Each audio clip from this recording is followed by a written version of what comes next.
Sot do të përgatisim një ëmbëlsirë të thjeshtë dhe super të shijshme. Si fillim do të marrim 3 vezë dhe 1 gotë sheqer.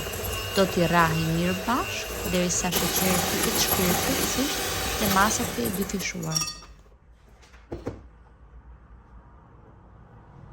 Më pas do të shtojmë 2 lugë qumësht dhe 2 lugë vaj. Do t'i rrahim sërish.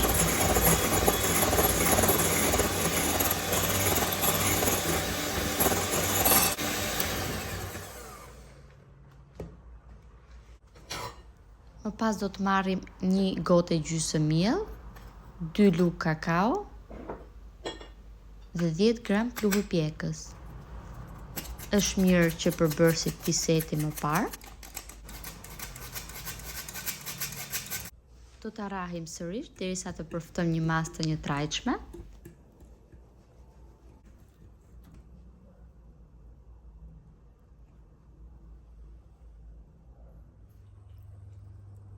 Do ta lyhem tavën me vaj.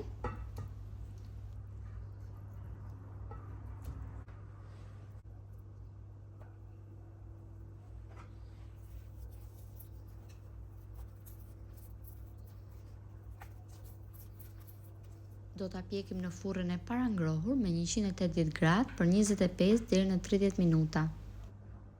Ndërkohë që keku piqet, do të përgatisim çokoladën. Për çokoladën do të na duhen 300 ml qumësht, 1 filxhan sheqer, 1 lugë e gjysmë miell, 2 lugë kakao.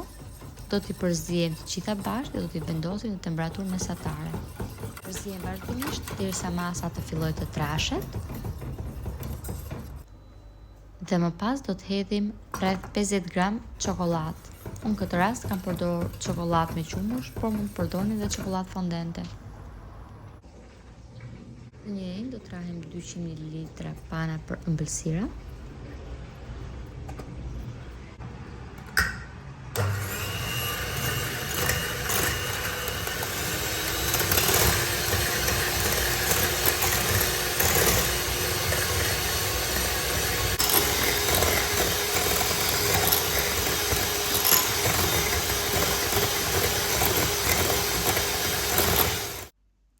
Pasi keku është pjekur, do ta lëmë të ftohet dhe më pas do ta shpojmë siç edhe shihet në video.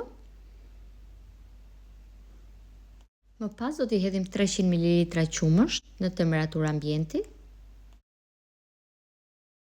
Pasi keku ta ketë pirë të gjithë qumshin, do t'i hedhim panën që rrahëm pak më parë.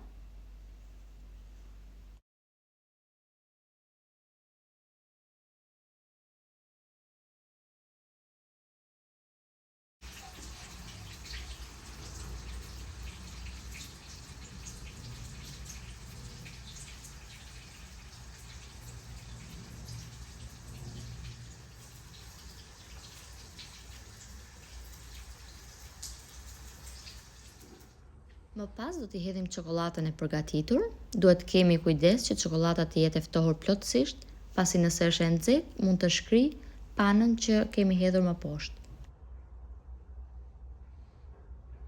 Ëmbëlsirën do ta lejmë për rreth 1 deri në 2 orë në frigorifer dhe më pas është gati për ta konsumuar. Është një ëmbëlsirë që përgatitet thjesht, del shumë e shijshme, sidomos nëse keni mysafir në shtëpi, kjo ëmbëlsirë do t'ju nderojë. Nëse e provoni, ju bëft mirë. Dhe nëse video ka pëlqyer, mos harroni të bëni like, koment dhe të ndani atë me miqtë tuaj. Faleminderit!